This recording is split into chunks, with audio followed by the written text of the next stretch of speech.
You're listening to episode 267 of Game Deflators Podcast. My name's John, and I'm joined by Ryan.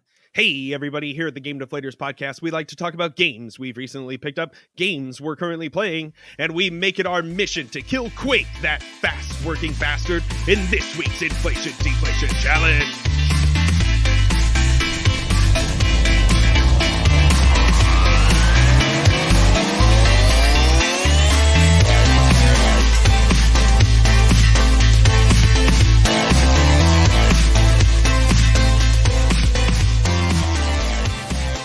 So, if you didn't get the reference, we played some Quake this week. Ryan actually played it on the Xbox, and I played it on the N64.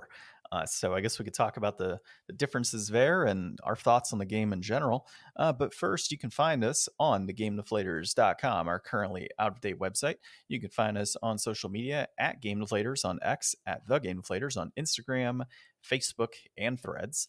You can also find us on YouTube, so search up any videos that we have on there, older podcast episodes, and you're listening to a podcast on a podcast application, most likely. Go ahead and leave us a 5-star review, follow us, like, subscribe, all the good stuff. Definitely would appreciate it. Let's dive into our current pickups, or recent pickups. I had nothing outside of, well, magic cards. Yeah. That's what I buy. I've got some magic cards for you, John. I guess, no, I think we already did our Christmas pickups technically, right? No, we didn't talk about what we got, because that would have been because we recorded the 23rd. Yeah, and then we so we talked, John. Yeah, Christmas is good. So, as far as pickups, I got like a Lord of the Rings illustrated copy. So I guess I do have pickups this week. So it's pretty cool. I got like all 3 books, and it's just like an illustrated version of like Tolkien pictures and art that's inside of it. Nice. I got no magic cards. I got some magic sleeves. Nice little Lego set. And then a couple board. Just one of the Mario ones. Okay. I don't remember which. I don't know the name of it offhand. It's like the seesaw looking thing. So it's not really for you, anyways. It's for my son. Not down until the road. Oliver's old enough. Yeah, we add it to the pile, and he gets it down the road. No video games actually. So surprise. Wow. Yep. I did get some board games though. So I got one called Arboretum. It's like a card game. Okay. So be checking that out. And then I got Dungeon Mayhem, which is, I think you've played it before, where you have like, it's a card game essentially. And you have like different creatures, in this case, like, different classes for some of them. Then they released a new one, which is what I have, that takes the place as monsters. And you have like different abilities and things you could play, certain cards in your hand. And the goal is to do damage to a person either on your left or your right. Mm-hmm. And just kind of take them out of the game. And it's last man standing, essentially. So I got that. And that was the big stuff. How about yourself? I did get Pocky and Rocky Reshrine. Nice. For Switch. That was the only game I got. Gaming adjacent, I did get that big plush Cubone.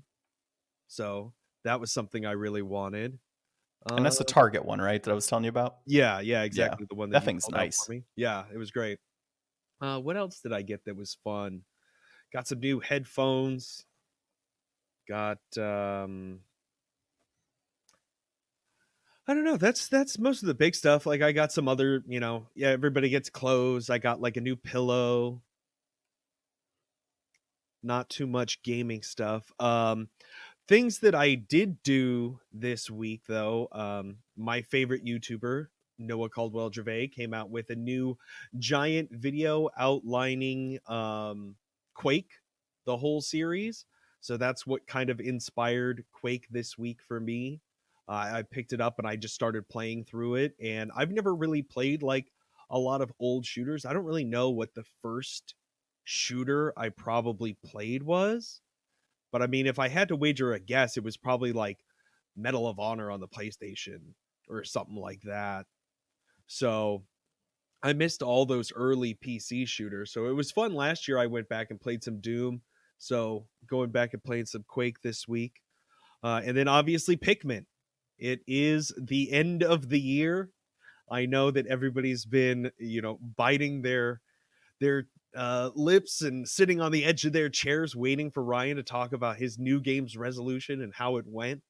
Well, guess what, folks? I'm not done yet. Oh my God. I know.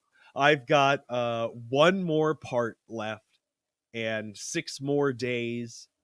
So I'm like way ahead of schedule. I just have to do basically like the final challenge level.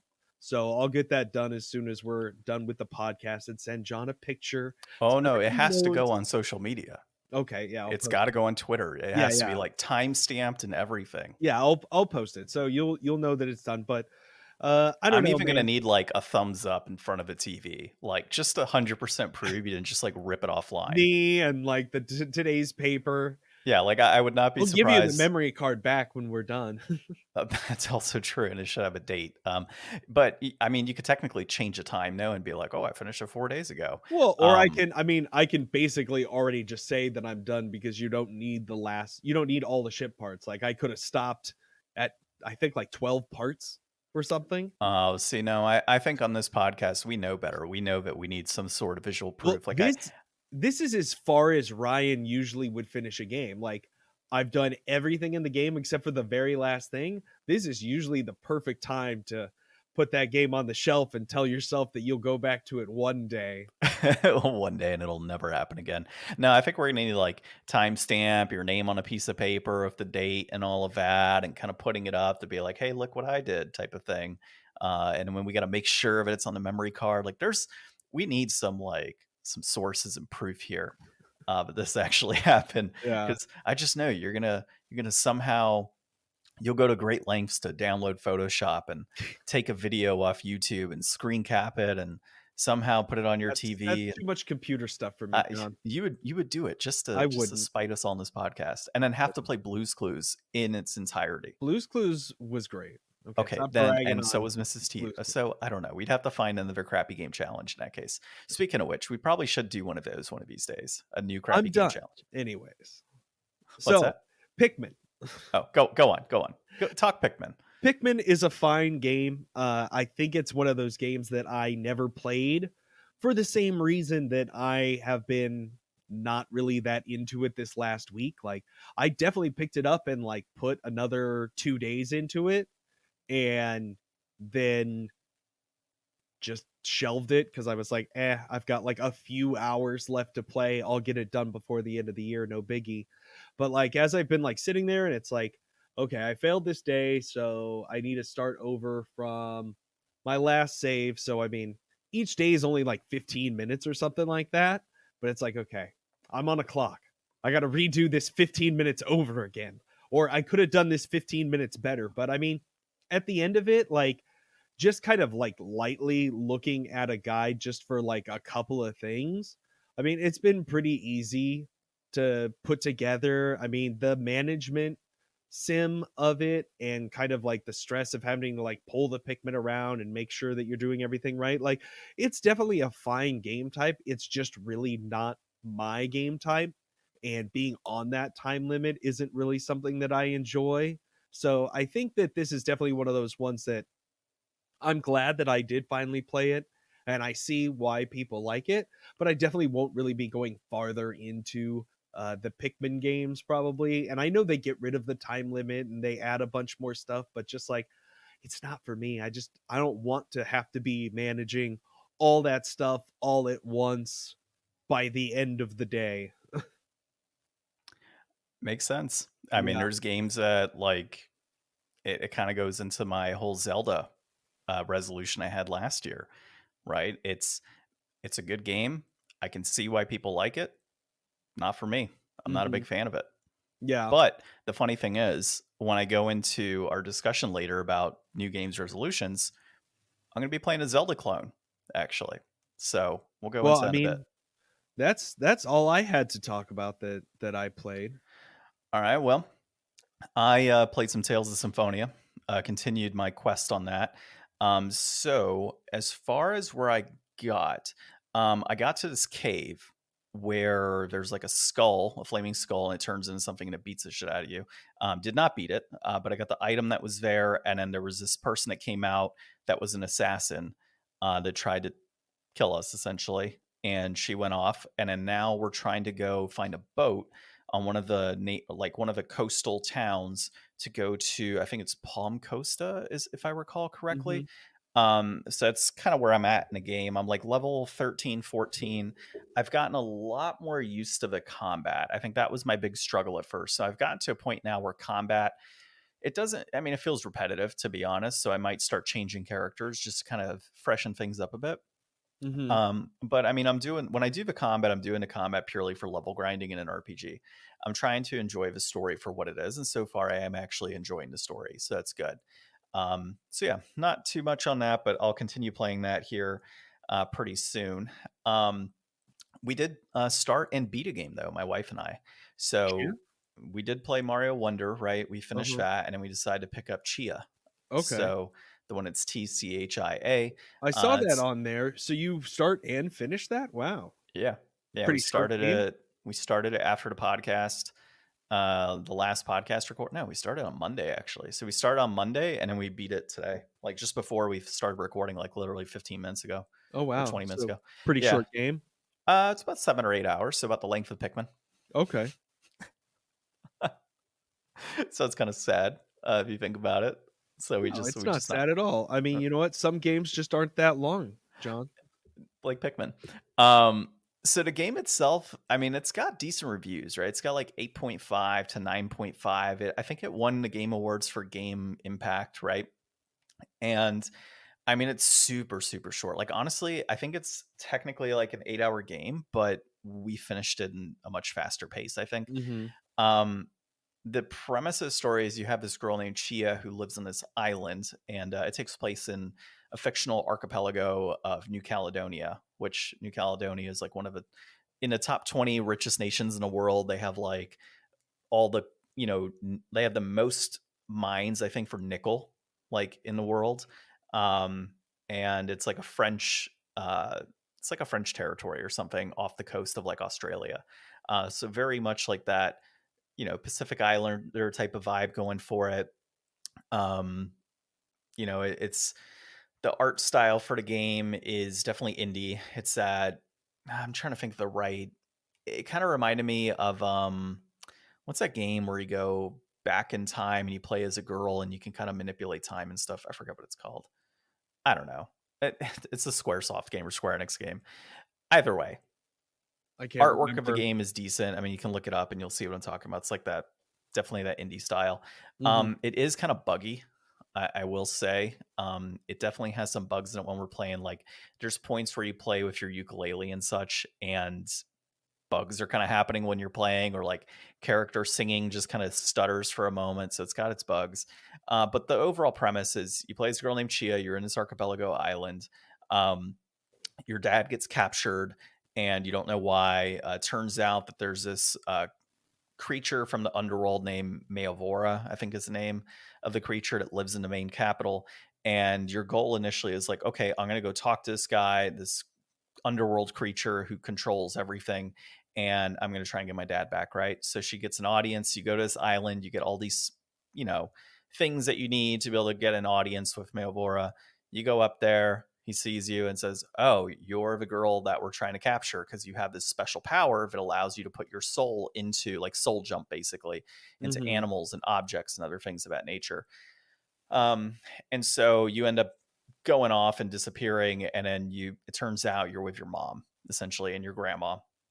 And you create this plan to try and go back to Mayovora, right, and get this audience, or not audience, but like go back essentially, to handle him.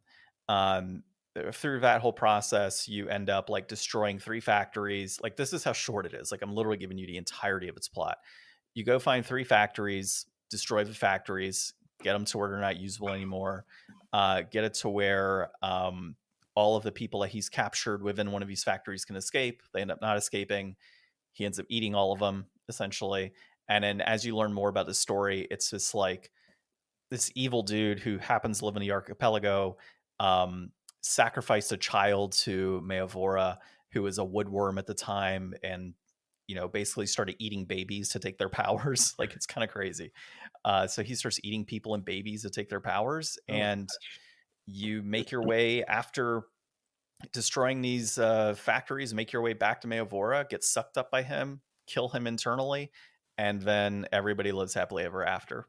Like, that's pretty much the premise. Like, I get the whole game for impact. So, like, from a story perspective, game was fantastic. Definitely liked the story, like how everything kind of panned out. Super short, so I do kind of like that aspect. They have a lot going for it in terms of like what you can do. So like you could sail around, you can find treasure, you can do like rock stacking and carving and gliding around and all these different things, right? There's a lot of little side quest stuff you can do. After you beat the game, you can actually go to like the evil dude that sacrificed the baby initially. Remnants of his like soldiers are still around, so you can kind of continue to go through the world and clean that up. So there's a lot of exploring things like that. I think they compared it to kind of like Zelda, actually, with a lot of the, you know, going around and questathon basically, or not questathon. What is it called when it's when you're just searching for items? Fetch questing, whatever it's called.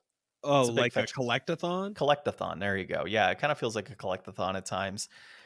I'm probably not doing it the justice that it deserves, but I mean the reason for that is outside of that little bit of story, to me, it yes, there's a lot of things you could do, but the things that you do they add depth to the story and things that are happening, or is it just more collectathon, a type of collectathon? And the answer for me was it's just more collectathon.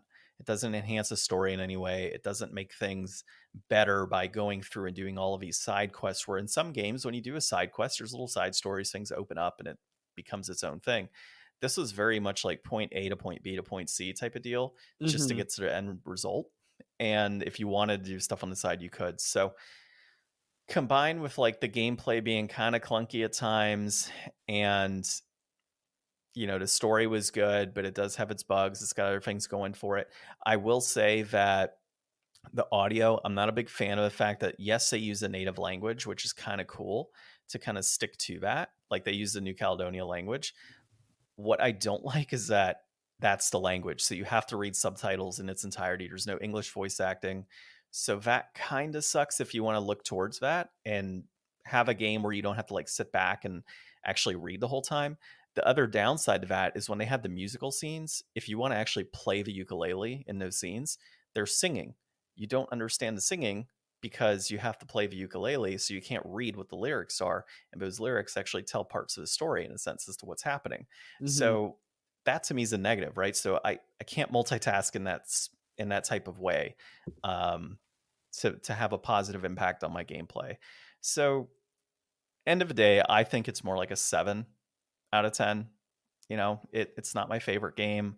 I kind of wish I would have waited for. Well, no, I don't want to wish until reviews were out because everybody rated like an 8.5 to a 9 for impact, which is cool. I get that piece, but there's a lot of aspects I wish I knew before I bought this game, and I kind of wish I would have gotten on sale Yeah. because this was a day one purchase for me.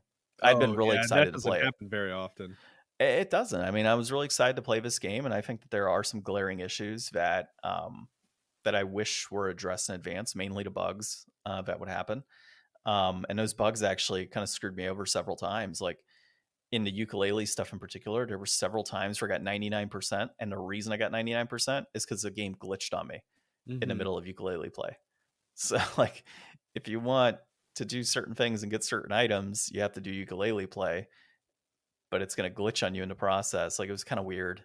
Um, yeah, not my favorite game, but I'm glad I played it overall. The story was pretty cool. Like my wife also commented and said, it started off really slow story wise, but it picked up at the end. We're both really happy we played it, but we're also both happy it's done at the same time. So, those were my two games. Okay. Well, Yeah, I mean, it sounds like both of us kind of ending off the year on, hey, at least we got it finished games, right? yeah. I mean, yeah. So next game we're gonna play, we'll probably start it after you and I record here, or we'll start it tomorrow. Is gonna be Tiny Tina's Wonderland. Oh, interesting. Have Yeah. you guys played Borderlands? No, we Okay. have not. But as far as I know, that was like a side quest type of thing, and now it's become its own game. So we're kind of excited for that. I'm sure it'll open up with some sort of background as to what the hell's actually happening. So I'm looking I mean, towards that. it won't really matter. And I mean, any jokes that you don't get won't matter either. You'll be fine. Yeah, It's just like a looter shooter. gotcha. But Tiny Tina, Mm-hmm. basically, and dragons and other stuff Yeah, apparently. it's like D&D kind of themed. Yeah, that's why I got it for my Borderlands. wife because she likes D&D and such as well. So I figured it'd be a good game for her to play and for both of us to play really. So it should be pretty exciting. So I'm looking forward to talking about that game. Nice. Well, I mean, obviously we ended the year on kind of a at least we got it done note, but let's talk about how we're going to start the year. And it's time for new games resolutions. I'm assuming that you picked yours as well. Yes. Yep. So I was kind of going back and forth for a while this year trying to decide what the best game for next year would be. I mean, I haven't always chosen games that I've been like super thrilled with, so I want to go with one that I think I've got a pretty good chance of actually really liking. Um Kind of riding on the energy of how much I really enjoyed Sea of Stars, I want to go with another indie game that is based off of kind of inspirationally some games that I really enjoy. So I'm going to play Bug Fables. Bug Fables is very Paper Mario esque and is kind of a spiritual successor to those original RPG style Paper Mario games. And with the Thousand Year Door remake coming out this year, I figure what better time to play something else that I can compare that against. So I think I'll try to get Bug Fables done before Mario comes out. And then when Thousand Year Door comes out, I will play that. And I'll be like, oh, hey, let's see how good this modernized, take on it was versus, somebody else's modernized take on it. Nice. So I went back and forth with a lot of titles that I could have played. I was thinking Okage Shadow King. That was on my list as a possible. Kind of wondered about the dot hack games. Um, Suikoden 3 popped up as well as a possibility. And I mean, you kind of see the theme here, right? It's RPG so far. Ultimately, I landed on Alundra on the PlayStation 1. Alundra. Alundra. So Not I'll give you a familiar with quick. that one. What's that? Not familiar with that one. So this one actually um, has pretty decent reviews for an RPG. I mean, we're talking 8.6, 9 out of 10, 9 out of 10 from different places. GamePro, best role playing game ever. It got second place in that. It was a runner up for EGM on role playing game of the year. Number 6 in Metacritic for PS1 games in 1997. I mean, we're talking, you know, review periods where some of the best RPGs were released, right? So, game only sold around 100,000 copies back when it was released. But just in terms of the overall plot, right? So it says the game's protagonist is a young man named Alundra who learns that he has the power to enter people's dreams. He is shipwrecked on an island near the village of Inoa, where locals have been suffering recurring nightmares that sometimes cause death. With his dream walking ability, Alundra proceeds to help the locals. The narrative becomes gradually darker and more twisted as the game progresses, dealing with mature themes such as death, clinical depression, fate, religion, and the essence of human existence. So, it says that it's got some extensive exploration of the island, various dungeons, and an emphasis on puzzle solving. It's got real time combat and platforming. So, it's often, from what I've read, it's often been compared to, being a Zelda clone, essentially. Mm-hmm. So I'm kind of excited for like it's an RPG, but it's an action RPG, right? On the PS1. Um, it's got a great story tied to it from what I've read. It's 31 hours, I think, maybe up to 40. So should be kind of right in that realm of, a few months to play it, just given my situation here at the house. And we'll see. I'm pretty stoked, man. It's one of those games that I picked up off of a whim probably back in 2010. I got this game. So I picked this up for like, I think it was $15 at the time on eBay. I was just on Okay. this like binge of like, let me just buy every PS1 RPG I can afford while I'm still a poor college student, even though I shouldn't be Mm-hmm. buying them. Yeah. And this was one of them. And I'm happy I did because it's like 100 something bucks now, I think, for a complete Nice. box copy. Nice. Yeah. Yeah. And So I mean, that's just kind of like how different the market is now too. Like, I mean, back then you probably were able to, not everybody was looking for that kind of stuff like No, that I mean, now. nobody really was back then. As far, I mean, people were, but it wasn't to the same extent. Like, there's games that were 150, $200 back then, like Suikoden, for example, has always kind of maintained that price point. But a lot of these other titles, like Beyond the Beyond, is another one I picked up for like 10 or $12 when I worked at the game shop and managed it. And it's just one of those things that, like, as games were kind of making their way in front of me and I saw them, I would buy them just because I could, right? I shouldn't have. I should have been saving my money, but at the same time I'm glad I did, because now I don't have to spend, 50 bucks, 70, $100 here and there to play certain games. Or, I got to emulate them, and I'm not really a big fan of playing emulated titles, especially RPGs, just given the negative things that can happen, with software like that, and it just kind of going away. Whereas, with a PS1 RPG, I've got multiple ways that I could save that data, and I think it's a little more positive to do it that way. Yeah. So, but yeah. So, did you have any other games that you were thinking of, or did that just Um, kind of like? so like a couple other things that I was thinking about this year was maybe trying to take a look at something that I'd never really messed around with before at all, which is something like Splinter Cell. Oh, that would have been cool, or like Like kind of Siphon Filter. stealth action kind of game. I know that Splinter Cell has like a long history. I think I played it. I'm pretty sure I played it a little bit before because I think my friend got it for Xbox when he got his Xbox back in the day. Um, that, or I was contemplating like maybe another GameCube game, but I kind of didn't want to do two in a row.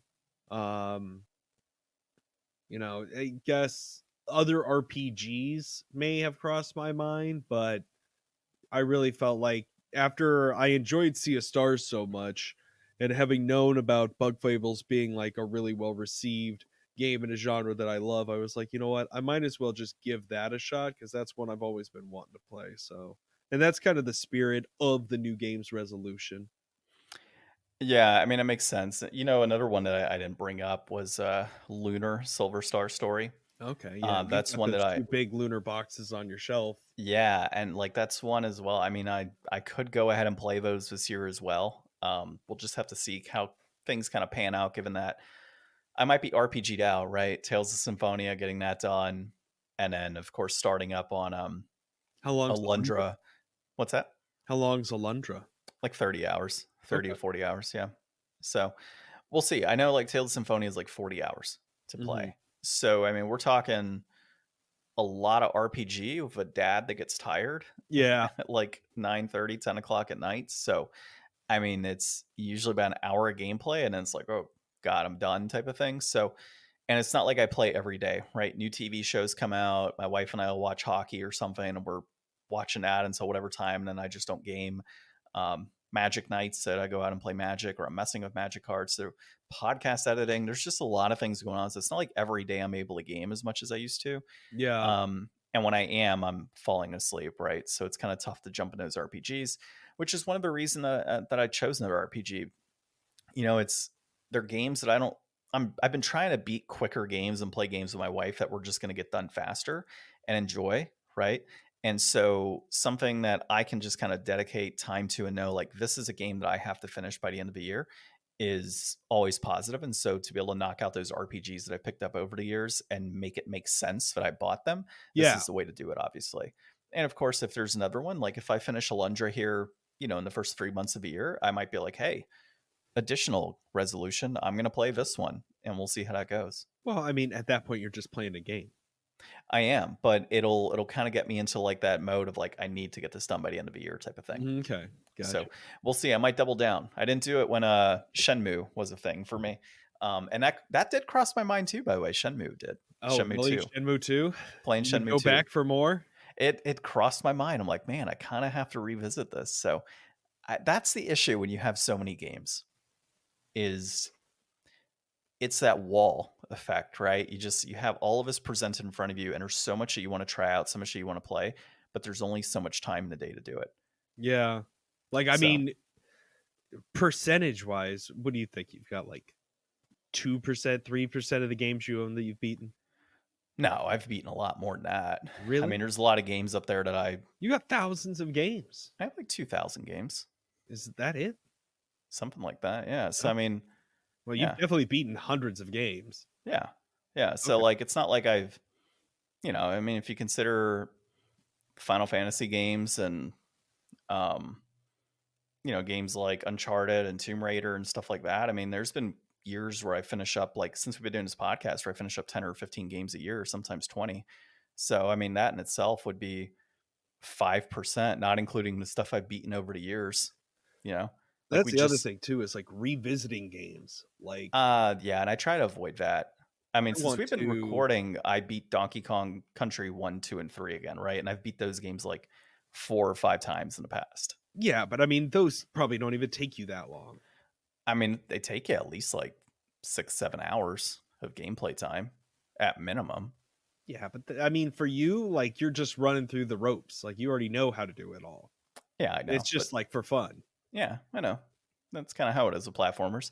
But yeah, so I mean, I've probably, I don't know, I'd say maybe 15% of my games I've beat. But it doesn't help that I pick more up, right? I probably pick more up Yeah. than I beat. So Yeah, at an yeah. way outpacing rate. Yeah, pretty much. That's why I've been doing more magic cards, because at least with magic cards, there's no like, I have to play this. It's Yeah. like, no, I can play this casually. I can play it competitively.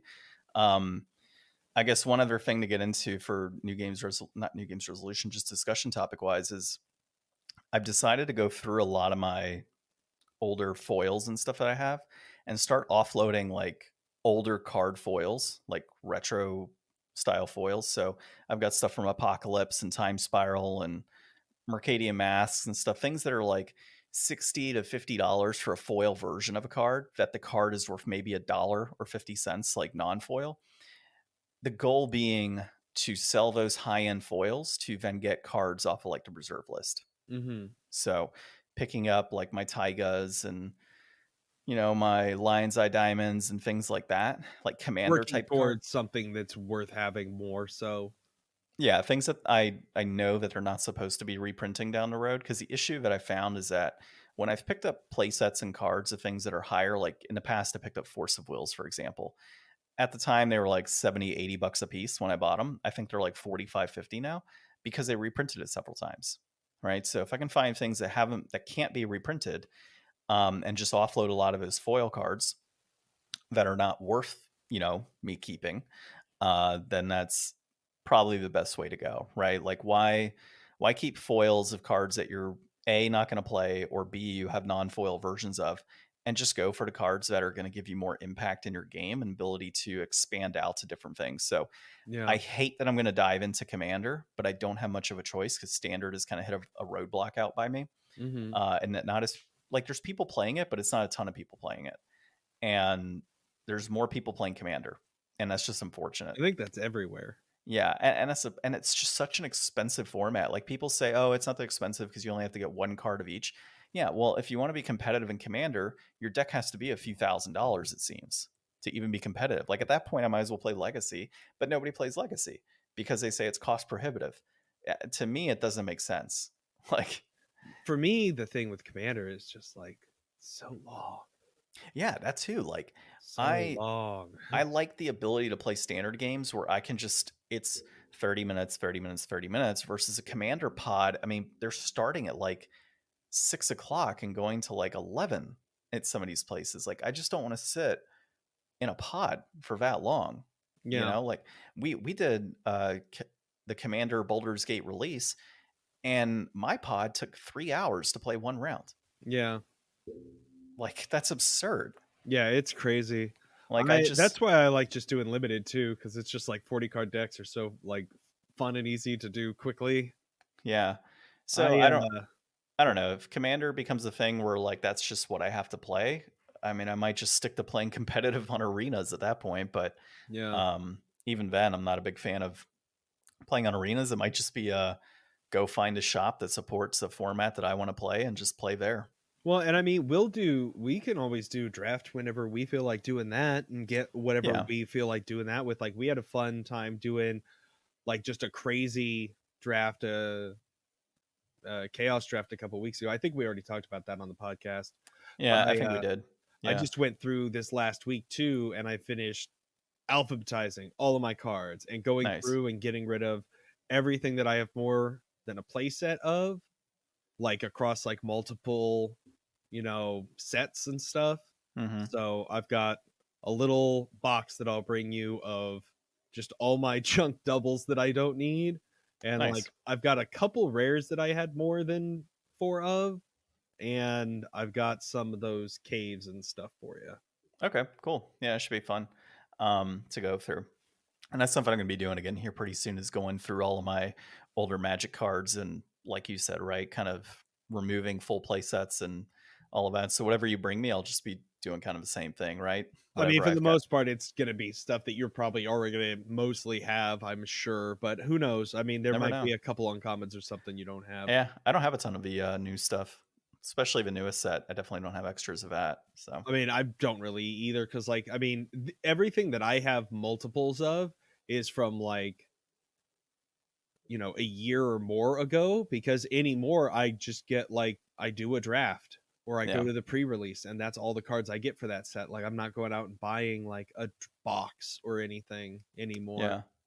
Actually, it reminds me, Thomas and I are going to be splitting another box here pretty soon because the shield dread that we pulled got sold. So we're putting that $60 profit that we made towards an additional box of something else. So probably going to get the Phyrexia set that came out and split that and see what we're able to pull.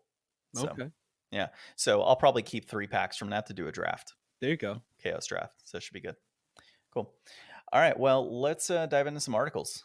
All So right. So this week, Bethesda finds itself on the naughty list here at the end of the year, and then you bet that these new flashcard makers for the Switch, they're definitely on some kind of Switch list Nintendo has sitting around in a drawer too, I'm sure. But we'll get into both of those today.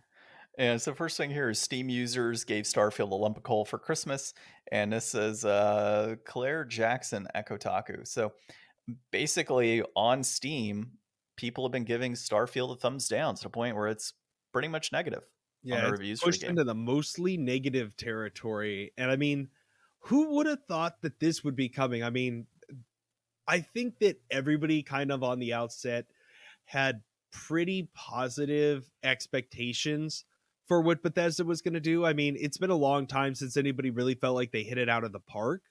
But I mean, as much as people have gripes about Fallout 4 and stuff, I mean, it wasn't what has happened with Starfield. And I think the pushback against it has just kind of been so one-sided now that the dust has kind of settled and people have played through it and just realized that, you know what, it's a fine enough game, but it's just not what we want from Bethesda.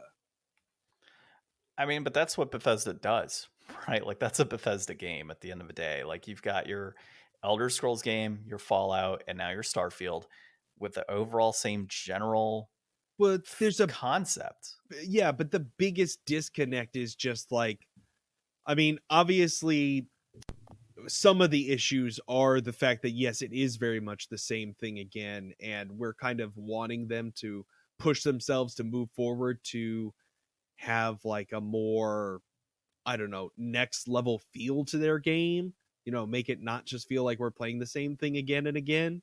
But I mean, the huge disconnect between having all of these worlds, but everything is between a loading screen, and playing Skyrim where you just like go out and walk around, or Fallout, you just go out and walk around. It's like you can go out and walk around to nowhere, have fun, do it a million times. But that's the game at that point. Like the fact that you can't go from location to location in a seamless walk, like that's what I want from a Bethesda game, and this has every Bethesda thing except for that part. Yeah, I mean, when Starfield first was announced and kind of saw some gameplay, I don't know if I said it on the podcast, but I definitely said it. It was, to me, it's Fallout in space, Yeah. right? Or it's Elder Scrolls in space. It's same concept that they've had for years, just recycled in a different skin. And yeah, there's going to be different things that are added to it. I mean, you got your little bit of space travel, you've got your horses you can ride in Skyrim, you've got, different things that you could do within Fallout as well, within that world. And I mean, I get it. They all have their own like unique little things to it. But at the end of the day, it is a reskinned game almost. And like you said, people want more out of this, and they're not getting more out of what Bethesda is capable of doing. So it makes sense that they're giving it the thumbs down. Is not maybe a thumbs down to the game being bad necessarily. It's more of a protest to do better, Bethesda. And that's Yeah. kind of what I get from it, because people do enjoy Starfield that I've talked with. You enjoyed it. I've talked to other people that have enjoyed it. So it's not like it's a terrible game. It's just people want more, and Yeah. that's okay at the end of the day. But I hope these reviews kind of impress upon them that they need to do more with what they're doing. Now, the negative though is that you look at things like Ubisoft, right, and their continual releases of Assassin's Creed games that have literally again been reskins of every single Assassin's Creed prior with different spins on it. But at least that's what you expect, right? Like, okay, it's Assassin's Creed. I know what to expect of Well, Assassin's it's Creed. all Assassin's Creed. Yeah, It's exactly. not It's trying to be 3 different things and claim exactly. it's not the So same like people thing. talk, like people shit on Assassin's Creed, and I've done it too, but at least there's consistency knowing that like this is what I've come to expect of an Assassin's Creed game. If there's another Ubisoft game that comes out, it's likely different and doesn't take on the same exact elements of Assassin's Creed. The same for, any other game like Madden, right? Yeah, it's a reskin, but that's what you come to expect with a Madden game. Yeah. With Bethesda, it's now that's what we've come to expect with Bethesda, not necessarily that's what we've come to expect with Fallout or This Skyrim or franchise yeah, specifically. Yeah. exactly. So like it is a little different when you kind of consider it in that manner. Yeah. I like some of these comments that they call out in the article here. One of the top ones is just buy Cyberpunk.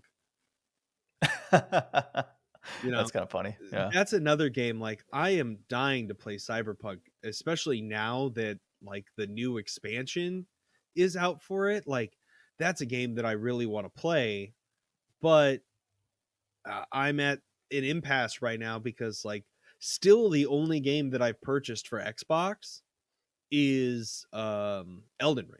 Yeah. Everything else that I played on there has just been on Game Pass. But Hmm. like Cyberpunk has been one of those games that's really tempted me.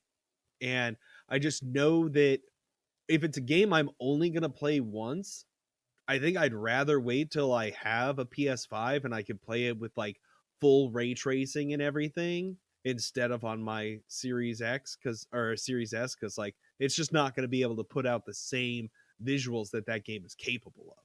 Yeah. I do want to play Cyberpunk as well. I'm probably going to get on PC, and now that I've got a better GPU and all of that good stuff going for me, and better monitors, all of that stuff, it should be a different experience for me to play it, here at the house than or here on my PC setup than it would on like console, anyways.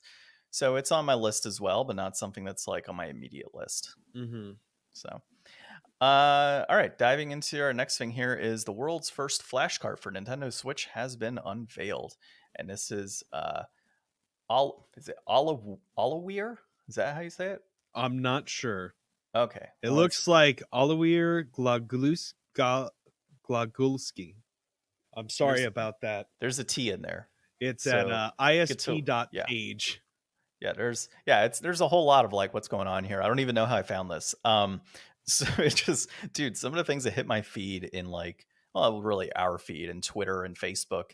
I don't know. I just pull random things that come up. But basically, there is a Switch cart that has been, or a Nintendo Switch cart that's been unveiled that can hold multiple games, is compatible with the Switch, and is essentially, able to go around the current firmware that they Mhm. have in place. And so, I'll go to the very end of this article. They basically give the runner up questions, right? Like, what do you need to know here? So, So they're showcasing a Switch gaming system is capable of supporting multiple games and utilizes a micro SD card for storage.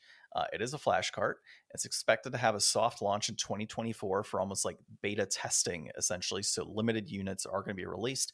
Nobody has confirmed the legitimacy at this time, so it's probably something that's being kept hush hush for valid reasons, because there would be concerns of piracy, and how does Nintendo combat that form of piracy, right?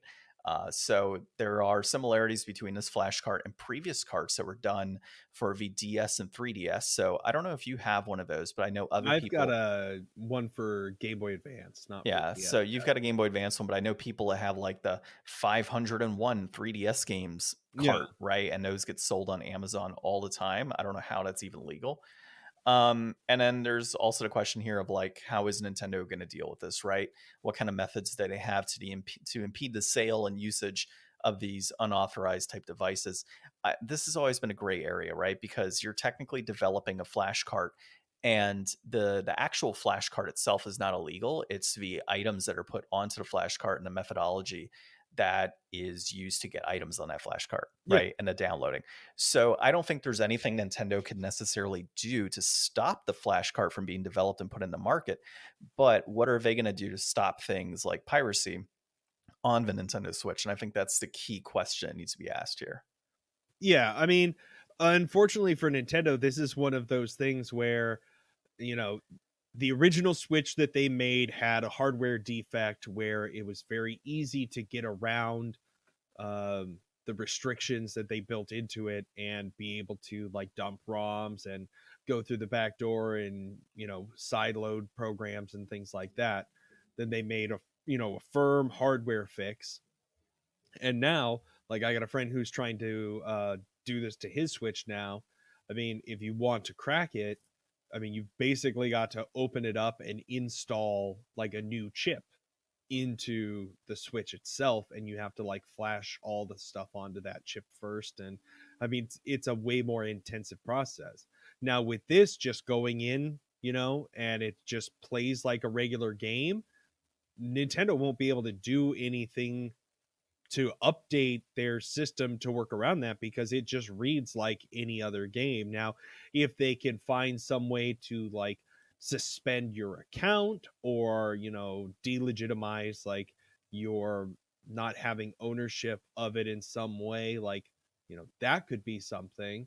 But I mean, that would be something that they would have to figure out how to like make that traceable to you. It's not something they can just like set out an update and then it stops. Well, and I mean, they really can't, right? Because like you could technically play your Switch on offline and just have updates that are on whatever's been flashed onto this flash cart, and that's it. By the way, it's a Oliwier Glogolski is the name. You had a T in there, so that's why it looked kind of weird on this article. But um, yeah, I mean, I don't know. I don't think Nintendo can do much. I mean, they haven't been able to do it in the past. I don't see why that's changing now, and technology has been enhanced to so many different levels compared to what it was even like just a few years ago. Um, they couldn't do anything on the 3DS. They couldn't do anything for the DS. Can't do anything in today's society to try and figure out things for retro games. I just don't see this being any different. And I think a lot of this has to do with the fact of just, it's cheap. At the end of the day, it's cheap hardware. They always take a step back in terms of technology, making it probably easier for hackers to crack their stuff. Whereas, yeah, you see things on like Xbox and PlayStations and all down the road, but it doesn't seem as like, I don't know, it's not as obvious or it's not as newsworthy. Like there's not a whole lot in the news that I ever see for those consoles in comparison to Nintendo, right? So, and if you go on local, uh, like local Facebook pages for consoles for sale and stuff like that, you don't normally see like, hey, I'm going to sell you this hacked Xbox 360 or this hacked PlayStation 3 that you can play our games on. It's always, hey, I'm selling a hacked Nintendo Wii, or I'm selling a hacked Nintendo Wii U, or a hacked Nintendo Switch. Like it's always Nintendo, Nintendo, Nintendo. Is that a matter of like people just prefer Nintendo games and they just want a ton of those games? Or is it a matter of it's just easier? And I think it goes back to it's just easier. I don't know. I mean, I'm sure that there's people out there that like do cracks and stuff on their Xbox and PlayStations. I've never really looked into it, I guess. I think it's a lot more difficult. I mean, like if you had the choice between cracking like I mean, I guess I've done my Vita. Yeah, I mean, but it like, was basically the same as any other device that I've done. I mean, yeah, they're all like somewhat. I mean, I can't get into the hard like actual doing of it. I show up once they have like a click button installation program that yeah. works. Yeah, I mean, we know like with the PlayStation Plus or the PlayStation Classic and the PS2 was hacked years ago. I mean, there's easy hacks around that. Like, there's tons of things you can do with a lot of his consoles, but I don't really see any news about like, maybe it's because I'm not searching for it because I don't care to search for it, but Well, like also hacked nobody's had PS5. physical. I mean, like in this case, like specifically for like a flash card or something. I mean, nobody else has really used physical media like this. Everybody else has used disc-based media for so long. There hasn't really been this type of market for those devices. Yeah, that's another part of it too, which goes back to the ease of it, right? Hmm. Nintendo's making it easier to do certain things with their consoles illegally, and then they bitch about it, with piracy. It's Well, like, well, keep doing the Nintendo thing, Nintendo, and hopefully they make this next console backwards compatible, and this flash cart works on that one too. We can you start the know next what? generation off strong. They probably would, to be honest. Um, so yeah. All right. Well, that's it for our articles this week. Don't sue us, Nintendo. And let's look at some Quake 64. So I don't see a plot on here, synopsis. So I don't know if you pulled that or not, or if there is one. I'll just kind of like talk a little bit. I mean, it doesn't really have much. Yeah. Okay. So I played Quake 64. You played, I'm assuming, Quake 64, but on the I mean, Xbox. it just Quake. Okay. Yeah, I mean, mine's Quake technically. So ID Soft originally Midway Id Soft. 64 is the developer. It was published by GT Interactive. It was designed by John Romero, American McGee, Sandy Peterson, and Tim Willits. On here, it was released in March of 1998 on the Nintendo 64, my copy at least. It is a first-person shooter with reception of a 7 to 9 out of 10. Kind of depending on which system and release you're looking at, but basically, id Software, creators of Doom and Wolfenstein and those great classic shooters, Quakes was one of their kind of next titles, really pushing forward, like 3D graphics, and at the time it was like the most amazing thing anybody had ever seen, and it was all coming from these guys. But yeah, so you are like a marine, and you are trying to stop the invasion of Earth from codename Quake, the bad guy. And it's kind of never really identified. I guess like at some times Quake seems like a person, a place, or a thing, depending on the context and what game they're referring to. um Again, I will plug Noah Caldwell Gervais' great video. It's like hours long. I love it, and it'll tell you everything you could ever want to know about Quake. But I mean, this is about picking up guns, shooting monsters, moving fast, and dying a lot to traps and cheaply made, encounters. I really have been digging this game, though. I've been playing it most of the week. I'm already most of the way through. I'm in like the last world, so I played probably a bunch more than you did at this point, John. What did you think? I played through what is like 4 or 5 levels of a game. So let me start by saying I played on a Brawler 64 controller, so it did feel a lot better than most first-person shooters that I would play on this console. Yeah. I did play, the original N64, so all original hardware on that outside of the controller. I will say it was fast-paced graphically. I liked it. Actually, it was pretty good for me. I didn't have any hard time like seeing what the heck was going on screen. Didn't have a hard time picking things up. Once I got used to like what was jump, what was switch weapons, all of that felt pretty natural. I will say camera angles and trying to move, like having to use the joystick to kind of move side to side and whatnot, or kind of move forward and all that, and then using the yellow C buttons to be able to kind of strafe and all of that was a little difficult at first, but I got used to it. The speed is definitely something you got to get used to. Like if you're Yeah, not it's a used to this fast fast game. pace running through, it can be kind of difficult to, in my opinion, line up your shots correctly. I kind of wish it was a little slower in that regard. But I get it. I get why they did it. So there are a lot of cool weapons. You start off with a hatchet and a shotgun. You can pick up a double barrel shotgun. You pick up a nail gun. You pick up a grenade launcher over time. there's, at least in the difficulty I played, plentiful amounts of health and armor and um, shotgun shells and everything else. You pick up shotgun shells from enemies that you face. Came across things like zombies and ogres and Lots of other secrets. creatures. What's that? Lots of secrets in these old shooters, Yeah. running around blasting walls, like Hmm. finding like hidden cryptic things and stuff. Yeah, there was at one point I came across a secret area that led me to an armor that was like a 150 or something. Yeah. Um, power that could be taken off of it. I thought overall, like I liked it. I didn't think it was a terrible game. I enjoyed it more than some of the other first person shooters I've played on this console.